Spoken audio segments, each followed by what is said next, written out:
They seated me at table 12 behind a flower arrangement that could hide a small aircraft, like I was some embarrassing relative they hoped would vanish into the centerpiece. I smiled sweetly and decided this charming boy had no idea what storm he was about to walk into. 3 days later, he'd show up at my door with papers that would make me laugh for weeks. If you're reading this, drop a comment and tell me where you're watching from. What Marcus Thornfield didn't know was that this helpless widow had been keeping some very expensive secrets. The morning had started with such optimism. I'd chosen my outfit with the precision of a chess master, modest gray dress that whispered harmless widow, paired with my grandmother's pearls for just enough dignity to avoid looking pitiful. My hair was done at Martha's salon. Nothing too fancy, just respectable enough for my daughter's wedding. "Mom, you look acceptable," Emma said when I arrived, already distracted by whatever crisis the wedding coordinator was having.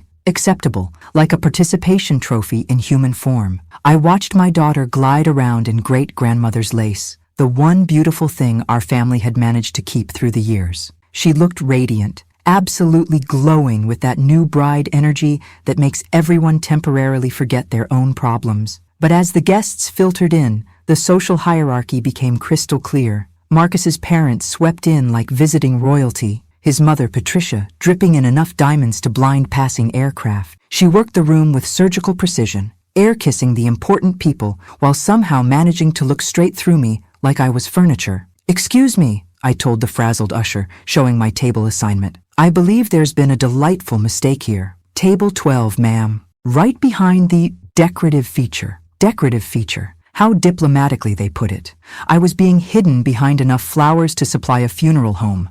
I navigated to my designated exile, which offered a spectacular view of absolutely nothing except hibiscus and baby's breath. From my horticultural prison, I could watch the festivities unfold in the large mirror across the room. There I was, Sylvia Hartley, 72 years of accumulated wisdom tucked away like last week's newspaper. The ceremony was beautiful. I'll grant them that. Emma floated down the aisle like something from a fairy tale, and Marcus cleaned up nicely in his expensive suit. But during cocktail hour, I noticed something fascinating about my new son-in-law. He had different smiles, megawatt charm for the obviously wealthy guests, practiced politeness for the useful ones, and complete indifference for anyone who looked like they might ask favors instead of offering opportunities. "Mrs. Hartley!" I turned to find Marcus himself approaching, armed with his most dazzling smile, the one reserved for people he was about to manipulate. "Isn't this just magical?" he said, gesturing at the reception like he'd personally arranged the sunset. "You must be absolutely bursting with pride."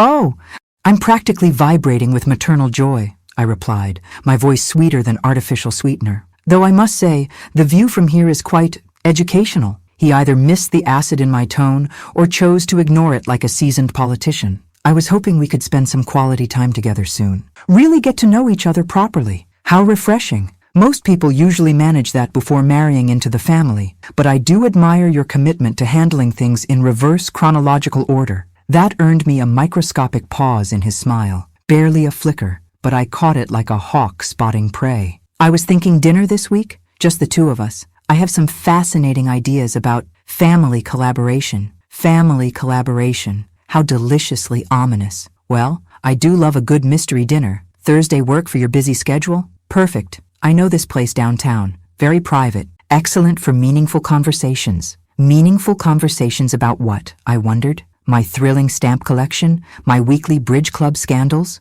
"I can hardly contain my excitement," I said, fanning myself with my napkin like a southern belle having the vapors. As he glided away to charm more promising prospects, I caught my reflection in that mirror again. A silver-haired woman in understated clothes, sitting alone behind enough flowers to stock a botanical garden. Someone who looked like she probably shopped with coupons and worried about heating bills. Exactly the image I'd been cultivating for 2 years. During the father-daughter dance, I slipped away to powder my nose in the marble ladies' room. In that fancy sanctuary, I touched up my lipstick and practiced my harmless elderly widow expression in the mirror. When I returned to my floral fortress, Marcus was charming the elderly couple next to me, the Hendersons from Robert's old firm. They were eating up his attention like it was wedding cake. "Mrs. Hartley," he said, catching my eye as I sat down. "Really looking forward to Thursday." "So am I, dear." So am I. As Emma tossed her bouquet and the evening wound down, I watched my new son-in-law work the room with the efficiency of a seasoned con artist. He clearly had elaborate plans brewing in that handsome head. Too bad for Marcus. I'd spent 72 years learning that the most dangerous opponents are usually the ones everyone underestimates. And this old widow was about to become very, very dangerous. The post-wedding aftermath lasted exactly 48 hours before the real show began. Emma called daily, each conversation a breathless symphony of marital bliss and how wonderfully Marcus was treating her. He's so thoughtful, Mom, always thinking ahead about our future and financial security. Security. The word floated through our conversations like smoke before a fire. How lovely. Sweetheart, a husband should definitely think about money, constantly, especially other people's money. What do you mean? Nothing, dear. Just that financial planning is so romantic. Emma missed the sarcasm entirely, which was probably for the best. Wednesday crawled by like a dental procedure you couldn't reschedule. I spent the day doing thrilling widow activities, dusting Robert's books, deadheading roses, and wondering what my charming new son-in-law wanted to discuss over what would undoubtedly be overpriced wine. Thursday evening arrived with all the enthusiasm of a tax audit. I dressed for my role as modest widow, simple black dress that suggested respectability without prosperity, paired with my mother's pearl earrings and Robert's broken watch that still looked dignified from a distance. The restaurant Marcus had chosen was one of those places where they pronounce water with a French accent, and the waiters look at you like you're personally responsible for their artistic disappointment. He was already seated when I arrived, looking every inch the successful young executive. Sylvia, he practically levitated from his chair. You look absolutely radiant. Thank you, dear. This place certainly is something, and it was something, all right. The kind of something that made you wonder if they charged extra for the privilege of feeling inadequate. We ordered wine. He insisted on a bottle that probably had more syllables than my high school diploma,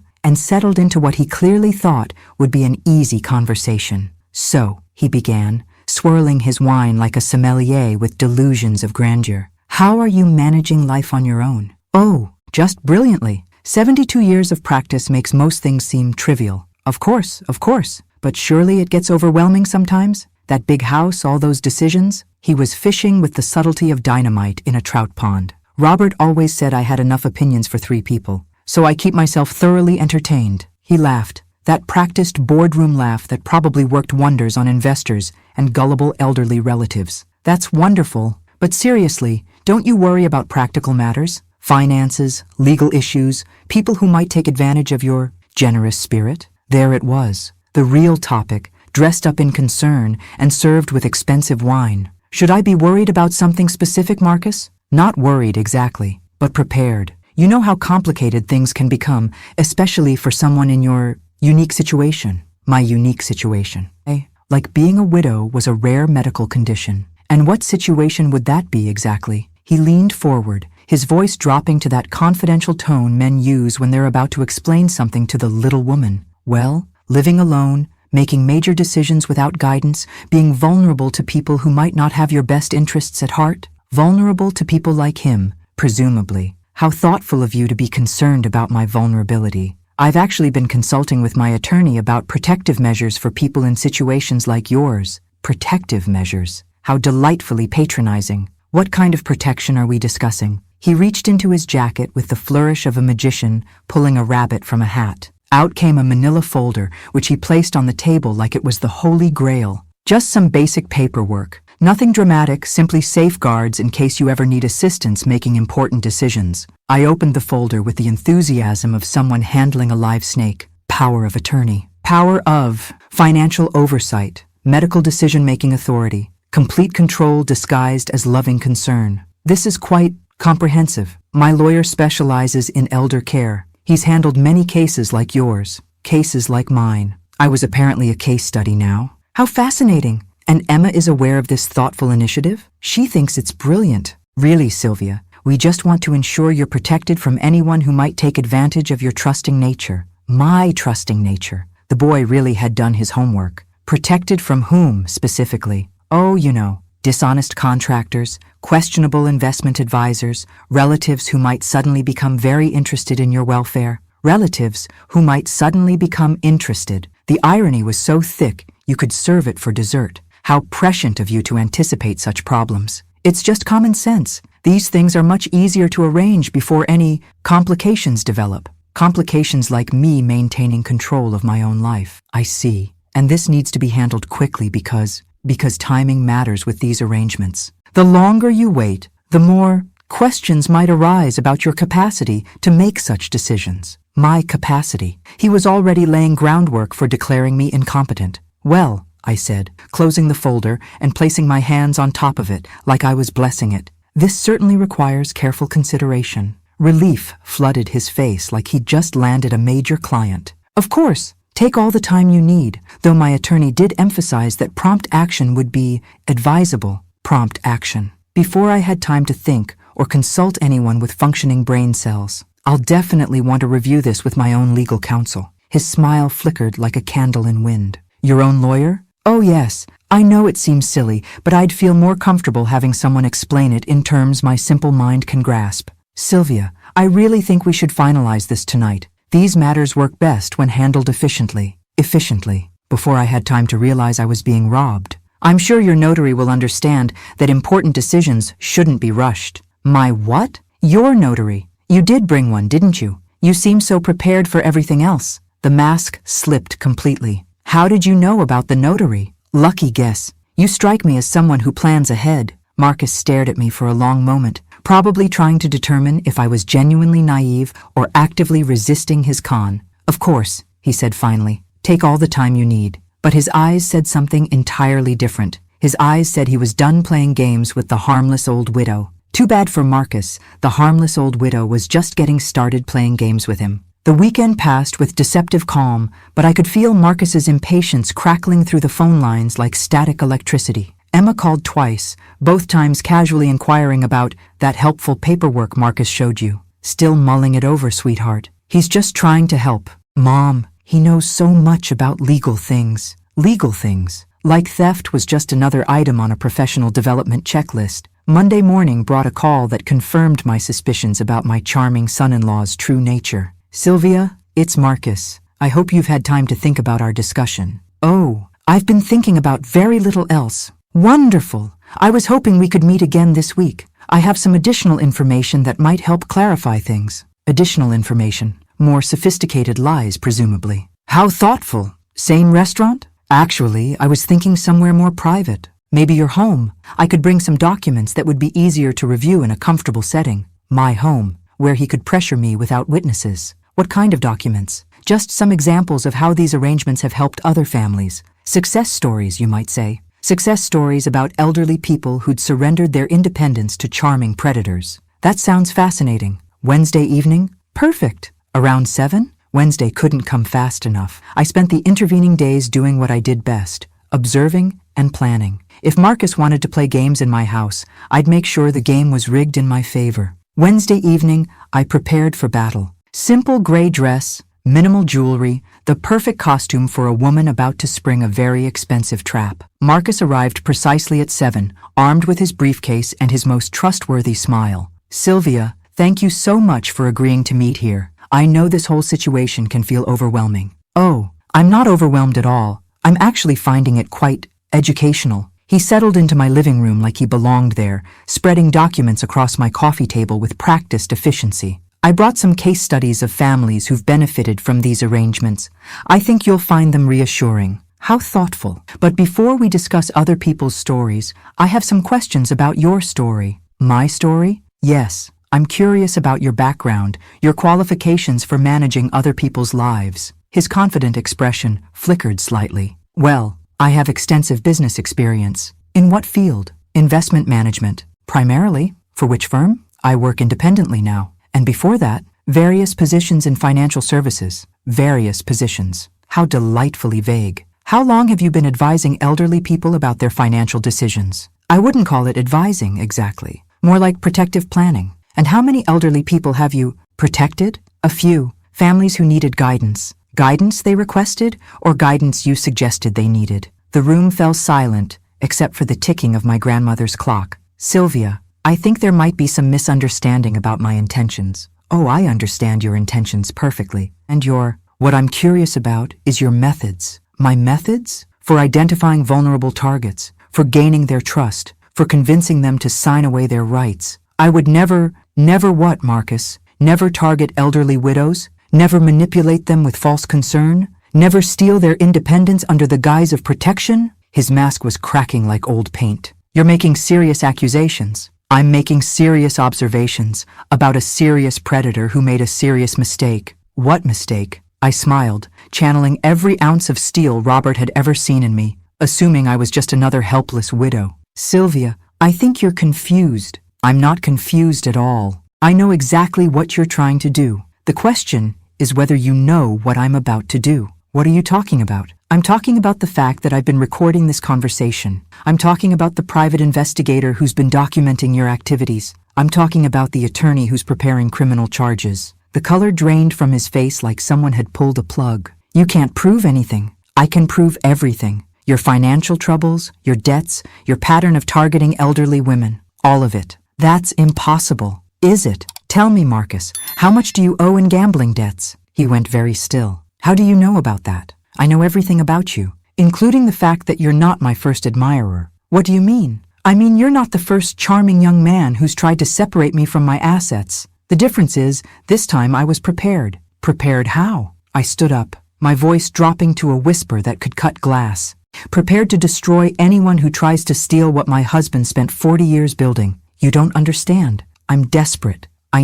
You need to leave, now, before I call the police. Sylvia, please, we can work something out. The only thing we're working out is whether you leave voluntarily or in handcuffs. Marcus gathered his papers with shaking hands, his carefully constructed plan crumbling around him like a house of cards in a hurricane. This isn't over. Yes, I said, thinking of Robert's secrets waiting in the basement. It is. After he left, I poured myself a glass of Robert's best wine and sat in my quiet kitchen. Tomorrow, I'd go down to the basement and open that old safe. Tomorrow, I'd learn exactly what weapons my husband had left me. Tonight, I'd savor the look of panic in Marcus Thornfield's eyes when he realized he'd chosen the wrong widow to mess with. Some predators learn too late that sometimes the prey has bigger teeth than the hunter. Thursday morning, I stood at the top of my basement stairs holding Robert's key, my heart pounding with anticipation and dread. For 2 years, I'd avoided this moment, too grief-stricken to face whatever secrets my husband had left behind.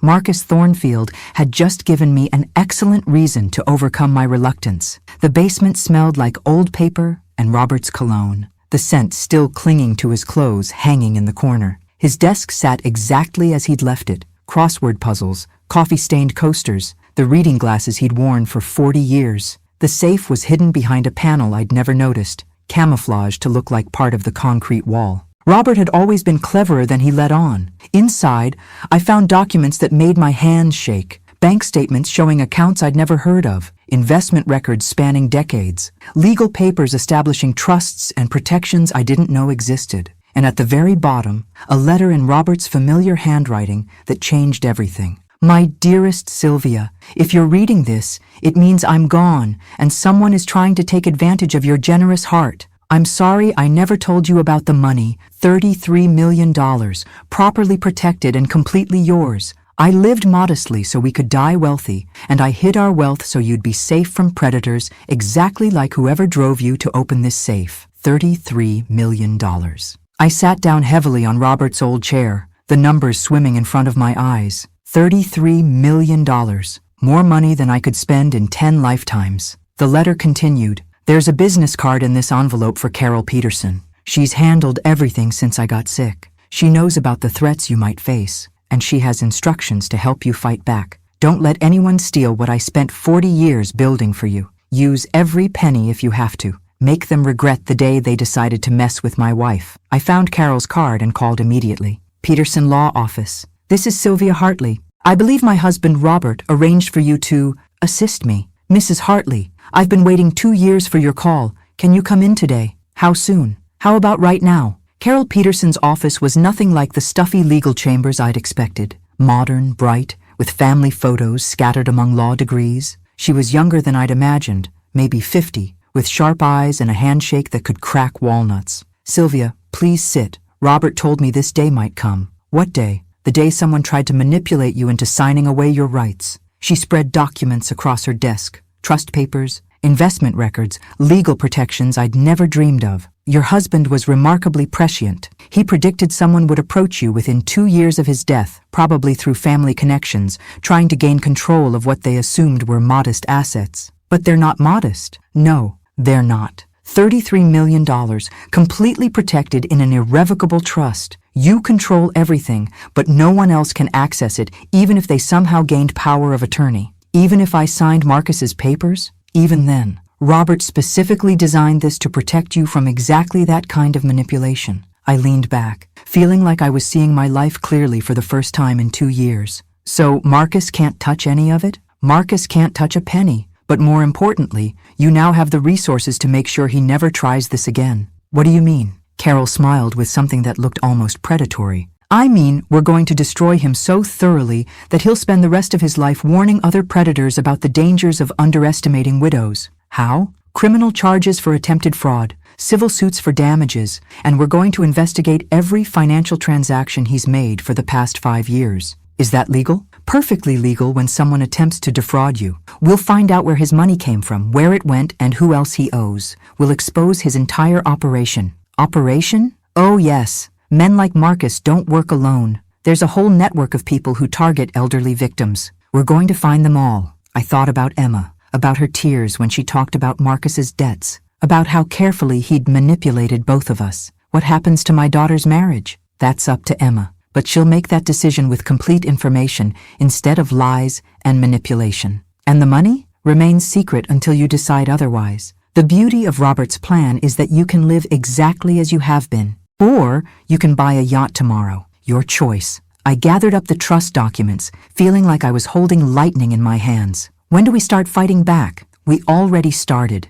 The moment you walked into my office, Marcus Thornfield became a target instead of a hunter. As I drove home, I couldn't stop thinking about Robert's letter. He'd known this would happen. He'd prepared for it. He'd armed me for a war I didn't even know was coming. But more than that, he'd given me permission to win. That evening, Emma called. Mom, Marcus seems really upset about something. He won't tell me what happened at your meeting. We had a fascinating conversation about his plans for my future. What kind of plans? The kind that assume I'm too stupid to protect myself. Mom, he's just trying to help. Sweetheart. There are things about your husband you don't know. Things about our family finances you don't know. Tomorrow, I think it's time you learned the truth. What truth? The truth about what your father really left me. And the truth about what I'm going to do to anyone who tries to steal it. The silence on the other end was deafening. Mom, you're scaring me. Good. It's about time someone in this family was properly scared. After Emma hung up, I sat in my kitchen holding Robert's letter, thinking about $33 million and the war it was about to buy me. Marcus Thornfield thought he was hunting a helpless widow. He was about to discover he'd walked into the lair of a very wealthy, very angry dragon. And dragons don't negotiate with thieves. They incinerate them. Friday morning arrived with Carol Peterson's call and the sweet promise of professional revenge. I found a lawyer who specializes in prosecuting fraud. She wants to meet with you today. How soon? This afternoon. She's very interested in Marcus's case. Why? Because she thinks he's part of a larger operation. If we can prove that, we can bring down the entire network. The afternoon meeting took place in the district attorney's office, where I met Sarah Chen, a sharp-eyed prosecutor who looked like she ate insurance fraud for breakfast. Mrs. Hartley, tell me about your son-in-law's approach. I walked her through every conversation, every manipulation, every carefully crafted lie Marcus had fed me and Emma. Classic pattern, she said, making notes. Family connection, financial pressure, urgency to sign documents. He's done this before. How can you tell? Because amateurs make mistakes. Marcus knew exactly which emotional buttons to push, which legal phrases to use, how to structure the timeline. This is his profession. So what do? We set a trap, make him think he's won, then document everything he does next. Carol leaned forward. What kind of trap? Mrs. Hartley calls him, says she's reconsidered, wants to move forward with signing the papers. We record everything, his response, his instructions, his timeline. And then we arrest him the moment he brings a notary to witness the signing. I smiled, thinking of Marcus's desperation, his gambling debts, his absolute certainty that he'd manipulated a helpless widow. When do we spring this trap? Monday. That gives us the weekend to set up recording equipment and coordinate with the police. Saturday, I spent the day preparing for the performance of my life, practicing my grateful widow voice, rehearsing my lines about feeling safer with Marcus's protection. Sunday brought Emma, looking worried and confused. "Mom, Marcus has been acting strange. He keeps asking about Dad's finances, about whether you might have hidden accounts or investments. What did you tell him?" "That I don't know anything about your money." "But Mom, why is he so interested?" I looked at my daughter, beautiful, trusting, completely unaware that her husband was a predator hunting her mother. "Because he needs money more desperately than you realize." "How desperately?" "Desperately enough to steal it from his wife's mother." Emma stared at me. "You really think he's trying to steal from you?" "I know he is. The question is whether you're ready to see proof." "What kind of proof?" "The kind that will destroy your marriage, but save your mother." Emma was quiet for a long time. Finally, "Show me." Monday morning, I called Marcus with the performance of my lifetime. "Marcus, it's Sylvia. I've been thinking about our conversation." "Oh?" His voice was carefully controlled, but I could hear the excitement underneath. "I think you're right. I do need protection. I'd like to move forward with those papers." The relief in his voice was audible. "That's wonderful, Sylvia. When would be convenient?" "As soon as possible. This weekend made me realize how vulnerable I really am." "Perfect. I can have everything ready by this afternoon." "This afternoon?" I let a note of elderly confusion creep into my voice. "Isn't that rather fast?" "These things work best when handled efficiently. I'll bring my notary, we'll get everything signed, and you'll be completely protected." Protected from him. "Well, if you think it's best." "I do. Let's say 3 o'clock? At your house?" 3 o'clock sounds perfect."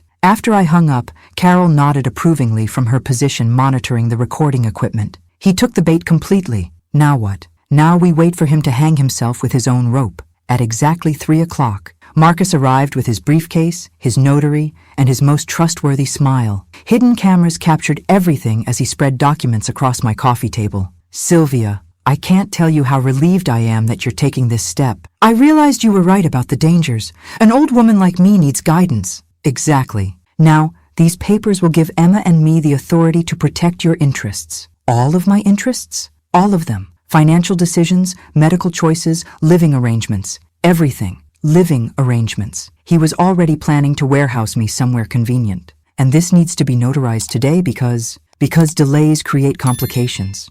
The sooner we get this in place, the sooner you're protected." I picked up the pen, letting my hand shake slightly. "This is quite overwhelming. I know it seems complicated, but trust me, this is the best thing for everyone." Trust him, the man who was stealing my life while promising to protect it. I signed the first page, then paused. "Marcus, can I ask you something?" "Of course." "What happens to my money after I sign this?" "Your money will be professionally managed. No more worrying about investments or bills or financial decisions." "By whom?" "By people with experience, people who understand these things. People like you, people like Emma and me." "Yes." I signed the second page. "And if I change my mind later?" "Well, that would depend on your mental state at the time. These arrangements are designed to be permanent, like a life sentence." "I see." I signed the third page. "Marcus, there's something I should mention." "What's that?" "I think there might be more money than you realize." His eyes lit up like Christmas morning. "More money?" "Robert may have had some accounts I didn't know about. Hidden investments, perhaps." "How much more money, Sylvia?"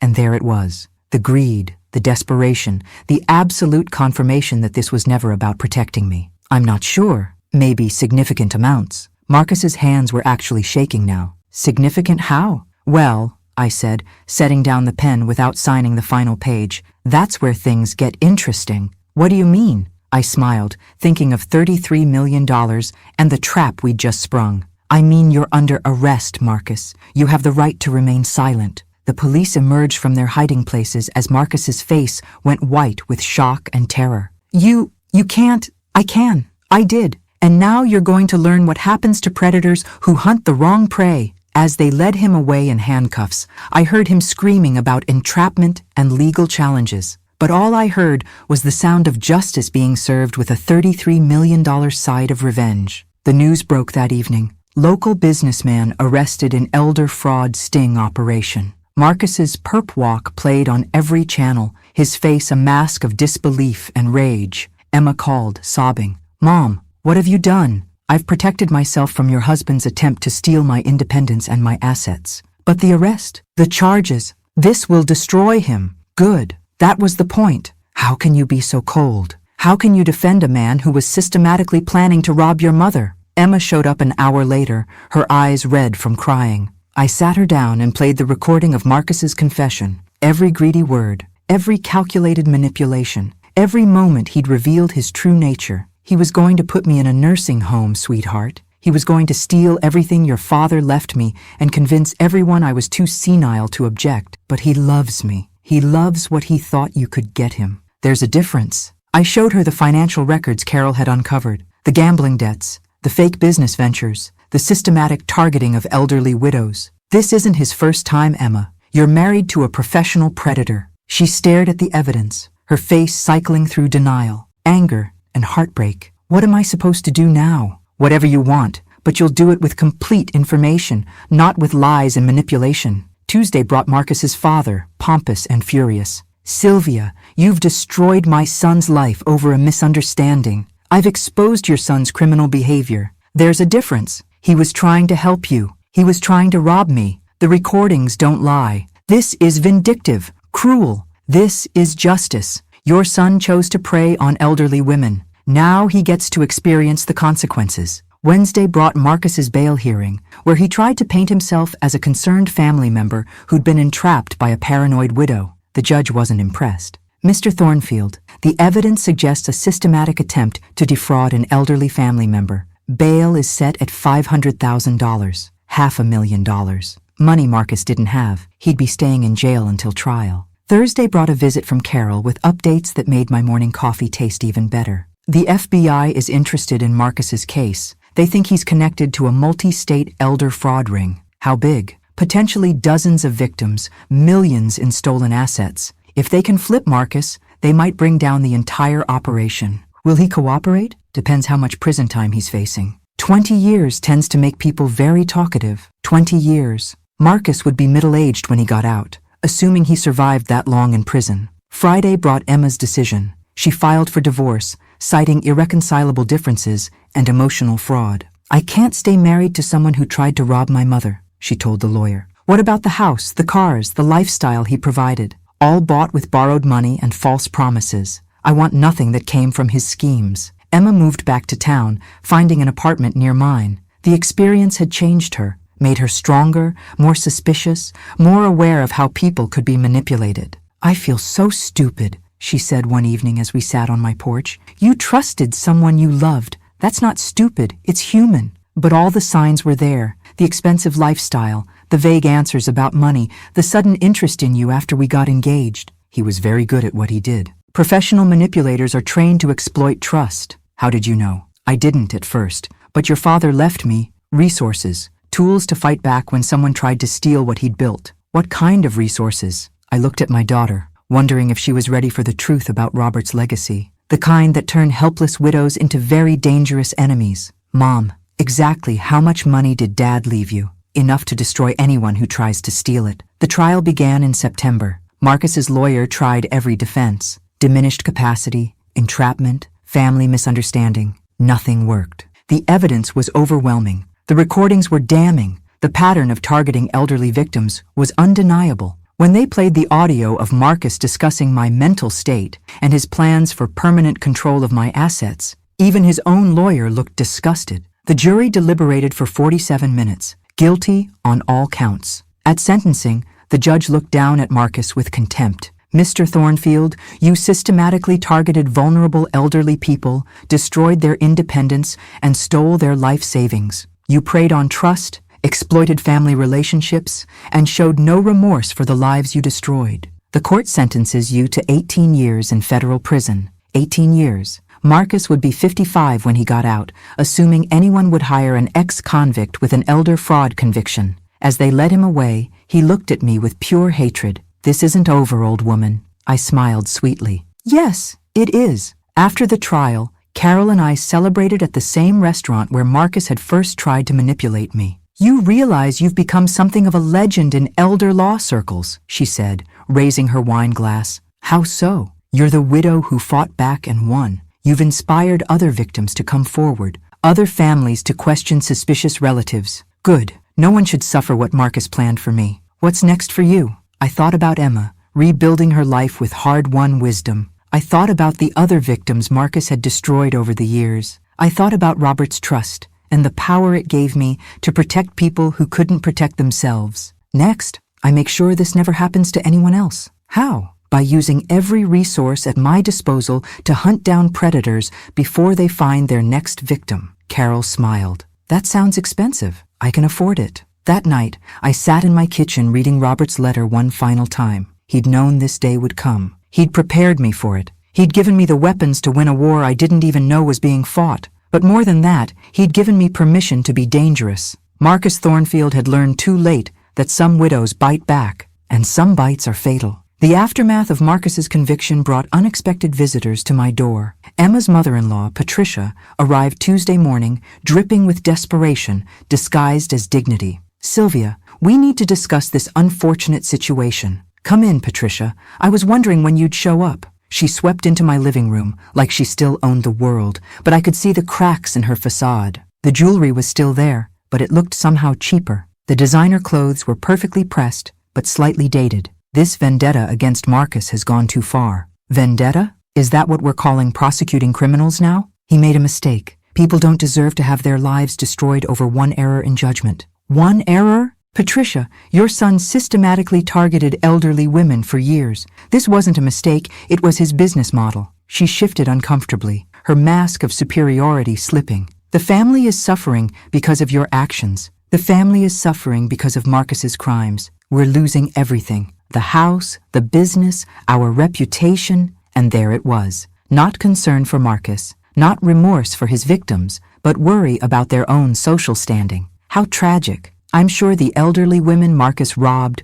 would be devastated to hear about your inconvenience. You don't understand. We have obligations, commitments. You had obligations to raise a son who didn't prey on vulnerable people. How did that work out? Patricia's composure cracked completely. What do you want from us? Nothing. I already got what I wanted. Justice. There must be something. Money, public apology. Surely we can work something out. I studied her face, seeing the desperation she was trying so hard to hide. Actually, there is something you can do. Hope flickered in her eyes. What? Disappear. Move away. Change your name. Make sure no member of your family ever targets another elderly person. That's unreasonable. Prison is unreasonable. Poverty is unreasonable. Losing your independence to a predator is unreasonable. My request is perfectly reasonable. Patricia left without another word, her dignity in tatters. Wednesday brought Marcus's former business partner, a sleazy man named Richard, who'd apparently been coordinating the elder fraud network.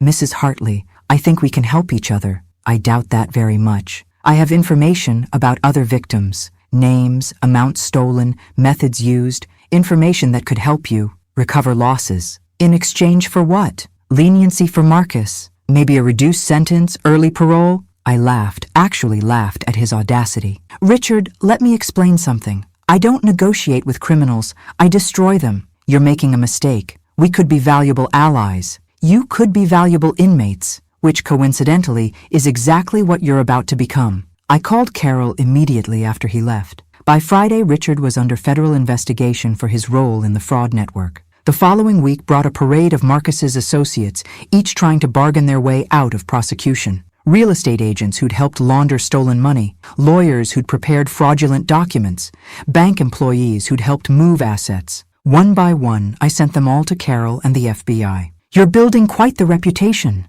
Carol observed during one of our weekly meetings. Word is getting out that targeting you was Marcus's fatal mistake. Good. Fear is an excellent deterrent. The federal prosecutor says your case is going to revolutionize how they handle elder fraud networks. How so? Usually they catch one or two people and call it a victory. Your case is giving them access to an entire criminal organization. And the other victims? 37 confirmed so far, with more coming forward every week. Total damages over $12 million. $12 million stolen from elderly people who'd trusted the wrong person. Can we get their money back? Most of it. The federal asset forfeiture laws are very favorable when criminal enterprises are involved. What about Marcus specifically? His personal assets are being liquidated. The house, cars, jewelry, everything. It'll be distributed among his victims. Including me? You weren't actually victimized financially, since you never signed the papers. Then my share goes to the other victims. Sylvia, that could be hundreds of thousands of dollars.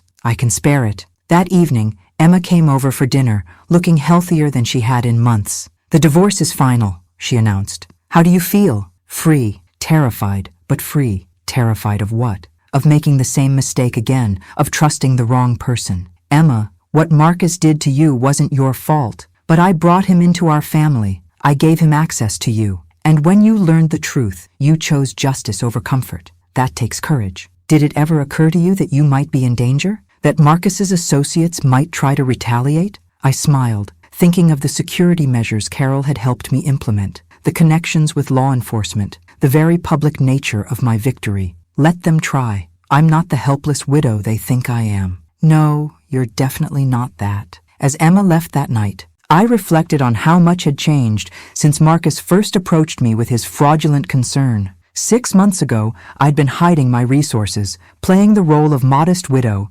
keeping my head down. Now I was someone whose phone calls got returned immediately, whose concerns were taken seriously, whose enemies ended up in federal prison. But more importantly, I'd become someone who mattered to people who needed protection. The phone rang, interrupting my thoughts. Carol's voice was excited. "Sylvia, we just got a break in the federal case. Marcus is cooperating." "What's he telling them?" "Everything. Names, methods, locations, bank accounts. The entire elder fraud network is about to collapse. And in exchange, reduced sentence. He'll still do significant time, but not the full 18 years. I thought about Marcus in his prison cell, finally understanding that actions have consequences, that predators sometimes become prey. How much time? Probably 8 to 10 years, with good behavior. 8 years. Marcus would be 43 when he got out, with a federal conviction that would follow him forever. That's acceptable. There's something else. The federal prosecutor wants to interview you about creating a victim advocacy program.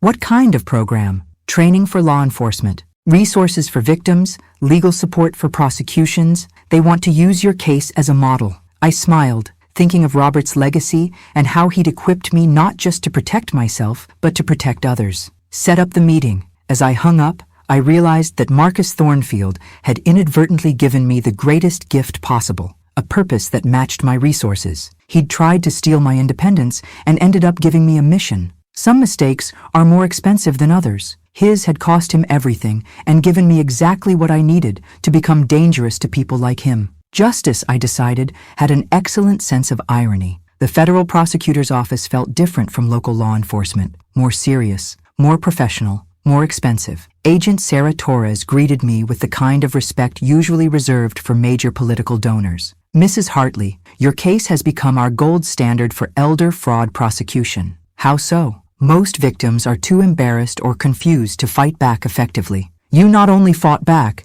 you destroyed an entire criminal network. I had good resources, and you used them strategically. That's what we want to discuss." Agent Torres spread files across the conference table, photos, financial records, organizational charts showing the scope of Marcus's operation. 39 victims across 6 states. Average loss of $300,000 per victim. Total damages approaching $15 million. $15 million stolen from elderly people who'd trusted the wrong charming young men. What happened to the other victims? Most lost their independence, their savings, their confidence in their own judgment. Several were placed in nursing homes against their will. 3 died while their assets were being systematically stolen. 3 people died while being robbed. The number hit me like a physical blow. What can we do for them? For the dead? Nothing. For the survivors? Everything, if you're willing to help. What kind of help? Agent Torres pulled out a thick folder labeled Victim Advocacy Initiative. "We want to create a program that does for other victims what you did for yourself. Legal resources, financial protection,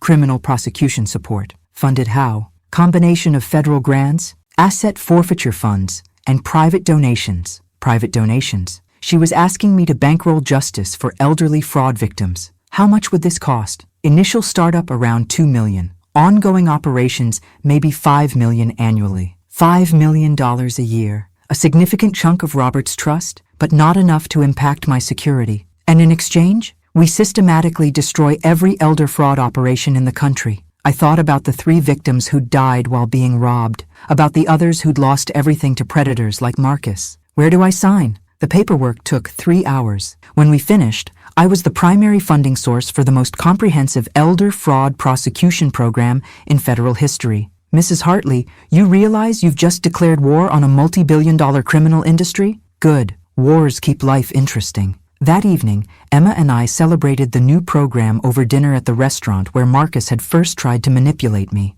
Mom, are you sure about spending this much money on strangers? They're not strangers. They're people who got targeted by predators like your ex-husband. But $5 million a year is less than I earn in investment income. Your father built this wealth to protect people. I'm finally using it the way he intended. And if the program doesn't work, then we'll build a better one. Money is only useful if you use it for something that matters. Emma raised her wine glass. To making predators pay, to making them extinct. The program launched 3 months later with spectacular results. Within the first week, we'd opened investigations in 12 states. Within the first month, we'd arrested 17 people connected to elder fraud networks. But the most satisfying call came on a Tuesday morning from Agent Torres. Mrs. Hartley, we just arrested Marcus's former mentor. His mentor? The man who taught him how to target elderly women. Been running these schemes for 20 years. Your program gave us the resources to build a case against him. What's his name? William Thornfield,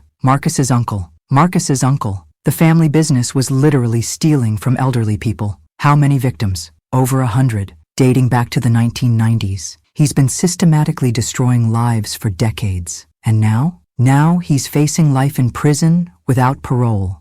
The federal charges alone will keep him locked up until he dies. Life in prison for stealing from elderly people. Finally, consequences that matched the crime. There's something else, Agent Torres continued. He wants to make a deal. What kind of deal? Full cooperation in exchange for a reduced sentence. Names, methods, locations of other networks across the country. And you're considering this? We're considering it because his information could help us shut down elder fraud operations in 30 states. I thought about justice versus revenge, about protecting future victims versus punishing past crimes. Take the deal, but make sure he serves significant time, at least 15 years, even with cooperation. 15 years. William Thornfield would be 80 when he got out, assuming he lived that long in prison. Acceptable. The information William provided was devastating to elder fraud networks nationwide. Within 6 months, our program had facilitated arrests in 23 states. The criminal organizations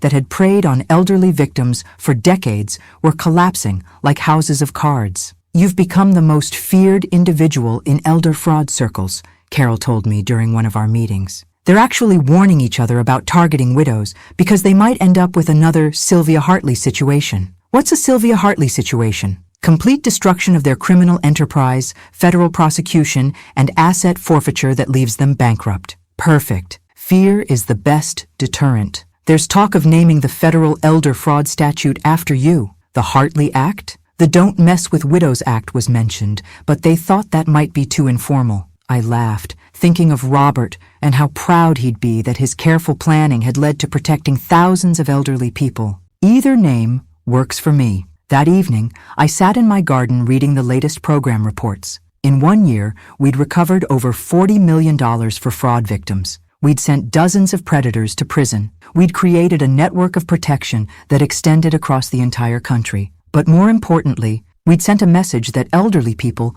were no longer easy targets. The phone rang, interrupting my reflection. Emma's voice was excited. Mom, turn on the news, Channel 7. I found the remote and switched to the local news, where a reporter was standing outside the federal courthouse. In a stunning development, authorities have arrested the entire leadership of what they're calling the largest elder fraud network in U.S. history. The investigation, funded by a private donor who wishes to remain anonymous, has resulted in charges against 43 individuals across 15 states. 43 arrests. 15 states. The network that had destroyed so many lives was finally being destroyed itself. Mom, are you watching? I'm watching. How does it feel? I thought about Marcus in his prison cell, about William Thornfield facing life behind bars, about the hundreds of victims who would finally get justice. It feels like your father's money is being used exactly the way he intended. And how's that? To turn helpless widows into very dangerous enemies of people who prey on the vulnerable.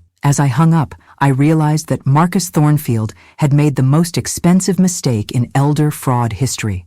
He'd targeted a widow who had the resources to fight back and the will to destroy anyone who threatened her. But more than that, he'd awakened something in me that I didn't know existed. The absolute determination to protect people who couldn't protect themselves. Robert had left me $33 million to stay safe. I'd used it to make the world safer for everyone. Some legacies are worth more than money. This one was worth everything. 2 years after Marcus's conviction, I sat in my kitchen reading a letter that made my morning coffee taste like victory. It was from Patricia Hoffman, the elderly teacher who'd been Marcus's first victim. Dear Sylvia, I wanted you to know that I got my house back. The Federal Asset Recovery Program returned everything Marcus stole from me, plus damages. But more than that, I got my confidence back. I'm no longer afraid to make my own decisions or trust my own judgment. Thank you for showing me that we don't have to be victims. Patricia's letter was one of dozens I'd received from fraud victims whose lives had been restored by our program. Each one reminded me why Robert's trust had been used correctly, not for luxury or comfort, but for justice and protection. The doorbell interrupted my reflection. I opened it to find a familiar face, Agent Torres, holding a bottle of champagne and wearing the biggest smile I'd seen since Marcus's conviction. Mrs. Hartley, we need to celebrate. What are we celebrating? The complete destruction of the elder fraud network that started with your case. She followed me into the kitchen, where she spread newspaper clippings across my table like trophies. Final numbers: 67 arrests, 49 convictions, over $80 million recovered for victims. $80 million returned to elderly people who'd been robbed by charming predators. And Marcus's associates? All of them convicted. Richard got 12 years. The lawyers got disbarred and prison time. Even the bank employees who helped launder money are facing federal charges. What about the victims? 93% recovered their stolen assets. The others received compensation from the victim fund you established. 93%. Almost everyone who'd been robbed got their money back. And Marcus himself? Still in federal prison. Still cooperating with investigations. Still facing the reality that his choices destroyed his life and dozens of others. I poured 2 cups of coffee, thinking about the chain of events that had started with a humiliating seating arrangement at my daughter's wedding. Any regrets about how we handled this? Agent Torres looked at me seriously. Mrs. Hartley, your case changed how federal law enforcement approaches elder fraud. Before you, we treated these as individual crimes. Now we recognize them as organized criminal enterprises that require comprehensive response. Meaning Marcus Thornfield accidentally created the most effective elder protection program in American history. I laughed, savoring the irony. He really did pick the wrong widow. He picked the wrong everything. Wrong victim, wrong family, wrong crime, wrong decade. Everything about his approach was catastrophically wrong. And now his name is synonymous with failure in criminal circles. We've intercepted communications where fraud networks specifically warn against targeting widows because of the Thornfield disaster. The Thornfield disaster. Marcus had become a cautionary tale for other predators. What's next for the program? Expansion. We're training local law enforcement in 20 more states. We're creating victim advocacy centers in major cities. We're developing early warning systems to identify potential targets before predators find them. Funded how? The program is now self-sustaining through asset forfeiture from convicted criminals. Your initial investment has created a permanent protection system. Self-sustaining. Robert's money had bought permanent protection for vulnerable elderly people. Any new threats we should be aware of? Always. But now we're hunting them instead of waiting for victims to report crimes. After Agent Torres left, I called Emma to share the good news. Mom, you realize you've become legendary, right? How so? I was at the grocery store yesterday, and I overheard 2 elderly women talking about the widow who fought back. They were discussing your case like it was a superhero movie. I'm hardly a superhero. You are to people who were being targeted by predators. You proved that elderly people don't have to be victims. I had advantages most people don't have. You had Robert's money? Yes. But you also had something money can't buy. What's that? The courage to fight back when everyone expected you to surrender. That evening, I walked through my house, thinking about how different my life had become. 2 years ago, I'd been playing the role of modest widow, hiding my resources, keeping my head down. Now I was someone whose opinions mattered to federal prosecutors, whose phone calls got returned by senators, whose example inspired other elderly people to resist manipulation. But more importantly, I'd become someone who mattered to people who needed protection. The phone rang. Carol, with news that made my evening complete. Sylvia, I just got off the phone with the federal prosecutor's office. They want to nominate you for a presidential award for public service. What kind of award? The Medal of Freedom, for your contributions to elder protection and criminal justice. The Medal of Freedom, the highest civilian honor in the country. That seems excessive for protecting myself from my daughter's ex-husband. It's not excessive for creating a program that's protected thousands of elderly Americans from financial predators. I thought about Robert's letter, about his trust in my ability to use his resources wisely, about the battle fund he'd created specifically for fighting back against people like Marcus. Will accepting the award require public appearances? Probably. The White House ceremony, media interviews, speaking engagements. Then I'll do it. If my visibility helps other victims find courage to fight back, it's worth the exposure. There's one more thing. They want Emma to attend the ceremony. Why Emma? Because your daughter's courage in choosing justice over comfortable lies is part of what made this program possible. Emma's courage.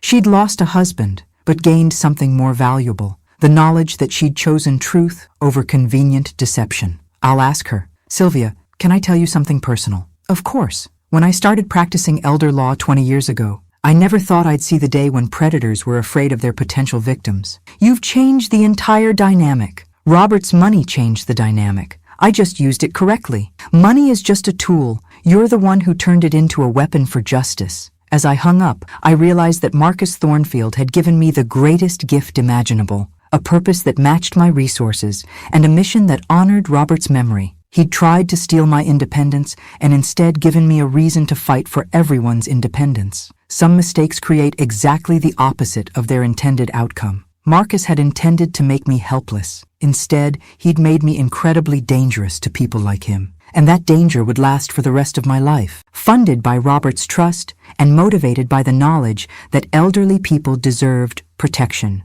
not predation. The Medal of Freedom ceremony was 6 months away. I had 6 months to figure out how to use that platform to make predators even more afraid of their potential victims. It was going to be a very productive 6 months. The White House ceremony took place on a crisp October morning that felt like victory distilled into weather. Emma and I sat in the East Room surrounded by other Medal of Freedom recipients, scientists, artists, civil rights leaders, and one widow who'd accidentally started a war against elder fraud. Mrs. Sylvia Hartley, the president announced, for her extraordinary contributions to criminal justice and elder protection, demonstrating that ordinary citizens can achieve extraordinary results when they refuse to accept injustice. As I walked to the podium, I thought about Marcus Thornfield sitting in his prison cell, probably watching this ceremony on television and realizing the full scope of his catastrophic mistake. Thank you, Mr. President. 2 years ago, I was a widow trying to live quietly and avoid trouble. I learned something important. Trouble doesn't avoid you just because you're polite to it. Laughter rippled through the distinguished audience. When someone tried to steal my independence under the guise of protection, I discovered that the best defense against predators is becoming a more dangerous predator yourself. The applause was thunderous. This medal doesn't belong to me alone. It belongs to every elderly person who's ever been told they're too old to make their own decisions, too confused to manage their own lives, too vulnerable to protect their own interests. I looked directly into the television cameras. To anyone who preys on elderly people, we're watching, we're organized, we're well-funded, and we're very, very angry. Find a different line of work. The standing ovation lasted 3 minutes. After the ceremony, Emma and I celebrated at the hotel bar, surrounded by Secret Service agents and fellow medal recipients. Mom, did you just threaten criminals on national television? I promised them consequences. There's a difference. The president looked impressed.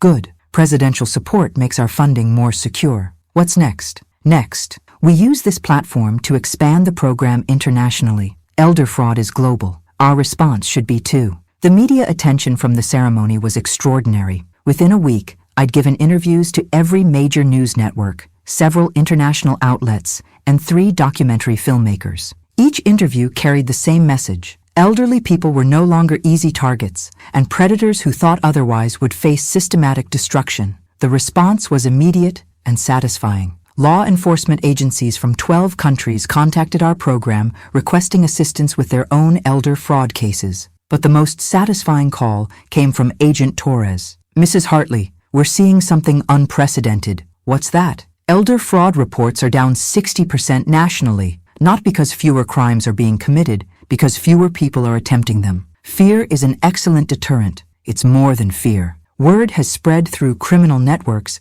that targeting elderly people now carries unacceptable risk. What kind of risk? Federal prosecution, asset forfeiture, and the possibility of facing a Sylvia Hartley situation. I'd become a threat that criminals warned each other about. Marcus's attempt to victimize me had turned me into every predator's nightmare. Any specific threats against me personally? None credible. Most criminals are smart enough to realize that attacking you would bring down the full weight of federal law enforcement. And the ones who aren't that smart? Will learn the hard way that some targets fight back with unlimited resources. That evening, I sat in my garden reading letters from fraud victims whose lives had been restored by our program. Teachers who'd gotten their pensions back, veterans who'd recovered their disability payments, widows who'd regained their independence. Each letter reminded me that Robert's trust was being used exactly as he'd intended, to protect people who couldn't protect themselves. The phone rang. Carol's voice was excited. "Sylvia, Congress wants to hold hearings on elder fraud prevention. They want you to testify." "About what?" "About creating a permanent federal program based on our model. They're considering legislation that would make elder fraud a federal crime punishable by life imprisonment. Life imprisonment for stealing from elderly people. Finally, consequences that matched the damage." "When do they want me to testify?" "Next month. Committee on Aging, full Senate hearing, national television coverage." "Perfect. It's time to make this program permanent." There's something else. Marcus's parole hearing is scheduled for the same week. His parole hearing? He served 5 years, technically eligible for early release with good behavior. I smiled, thinking of the timing. While I was testifying about protecting elderly people, Marcus would be begging for freedom he didn't deserve. Will I have the opportunity to speak at his hearing? Victim impact statement, yes. You could argue against his release. Good. I have a few things to say about Marcus Thornfield's rehabilitation. The Senate hearing was scheduled for a Tuesday. Marcus's parole hearing was Thursday. I had 1 week to prepare testimony that would cement the federal program and ensure Marcus stayed exactly where he belonged. It was going to be a very busy week. But as I looked around my garden, thinking about Robert's legacy and the war it had funded, I realized I'd never been more prepared for battle. Marcus Thornfield had spent 5 years in prison learning that actions have consequences. He was about to learn that some consequences last forever. The parole board was about to meet a widow who'd spent 5 years building a criminal justice program specifically designed to destroy people like Marcus. This was going to be educational for everyone involved, especially for Marcus. The Senate hearing room felt like a cathedral of justice, with marble columns and enough television cameras to broadcast my testimony to every potential predator in America. I sat at the witness table wearing my best armor, a navy suit that whispered authority, and the diamond earrings Robert had given me for our 40th anniversary. "Mrs. Hartley," Senator Williams began, "you've created the most successful elder fraud prevention program in American history. How did a retired widow become the nation's leading expert on protecting elderly Americans?" "I became an expert by refusing to become a victim, Senator. When someone tried to steal my independence, I decided to make sure it never happened to anyone else." "Tell us about your son-in-law's approach." I walked them through Marcus's systematic manipulation, the family connection, the false concern, the urgent timeline, the documents designed to steal control of my life. He targeted me because he thought I was helpless, isolated, and trusting. He was wrong on all counts. "What made you fight back when most victims don't?" "My husband left me resources to protect myself, but more importantly, he left me permission to be dangerous to people who prey on the vulnerable." The hearing room was silent except for the clicking of cameras. Dangerous how? Dangerous enough to destroy criminal enterprises that target elderly people. Dangerous enough to send dozens of predators to federal prison. Dangerous enough that criminals now warn each other about the risks of targeting widows. Senator Chen leaned forward. "What would you say to elderly Americans who feel vulnerable to these schemes?" I looked directly into the television cameras, knowing that somewhere Marcus was watching from his prison cell. I'd say that vulnerability is a choice. You can choose to be helpless, or you can choose to be terrifying to people who want to hurt you. I recommend terrifying. The applause was deafening. "What legislative changes would you recommend?" "Make elder fraud a federal crime punishable by life imprisonment. Make it so expensive and dangerous that no rational criminal would attempt it." Life imprisonment seems severe. "Senator, stealing an elderly person's independence is a life sentence for the victim. The punishment should match the crime." The hearing lasted 4 hours. When it ended, I'd effectively written the blueprint for permanent federal legislation that would protect elderly Americans for generations. 2 days later, I sat in a different kind of room, smaller, grimmer, where Marcus Thornfield would face a parole board that would determine whether he spent the next decade in prison or walking free. Marcus entered in prison clothes, looking older, thinner, diminished. 5 years of federal prison had stripped away his polished veneer, revealing the desperate predator underneath. His lawyer presented the standard arguments: model prisoner, rehabilitation programs, remorse for his actions. Then it was my turn. Members of the board, 5 years ago, Marcus Thornfield targeted me because he thought I was a helpless widow with modest assets he could steal. He was catastrophically wrong on both counts. I opened my folder and spread financial documents across the table. Mr. Thornfield wasn't targeting modest assets. He was attempting to steal $33 million from a widow who had the resources to destroy him. The parole board members' eyes widened. And destroy him I did. His criminal operation was dismantled. His associates were prosecuted. His victims recovered their stolen assets. His name became synonymous with failure in criminal circles. Marcus's face had gone white. But the real question isn't what I did to Mr. Thornfield.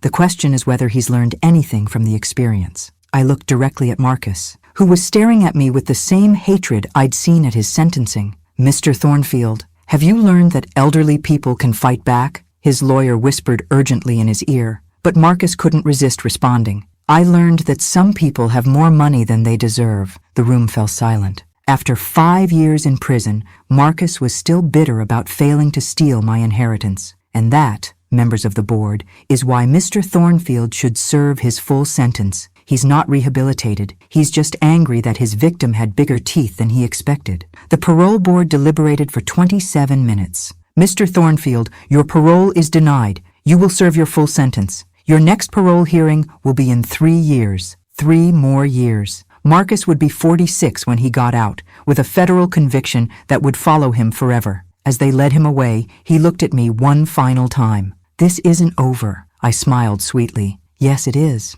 Outside the hearing room, Emma was waiting with champagne and the biggest smile I'd seen since Marcus's original conviction. How does it feel, Mom? Complete. Marcus is staying in prison. The federal program is becoming permanent, and elderly people across the country are safer because one predator made the mistake of targeting the wrong widow. And the program will outlive both of us. Robert's Trust has created a permanent protection system that will hunt predators long after I'm gone. We drove home through the city where this war had begun, past the restaurant where Marcus had first tried to manipulate me, past the courthouse where he'd been convicted, past the hotel where Emma had decided to choose truth over comfortable lies. Mom, can I ask you something? Anything. Are you happy with how this turned out? I thought about Robert's letter, about his trust in my ability to protect myself and others, about the $33 million that had become a weapon for justice. I'm proud. I'm satisfied. I'm grateful that your father gave me the tools to fight back. And Marcus?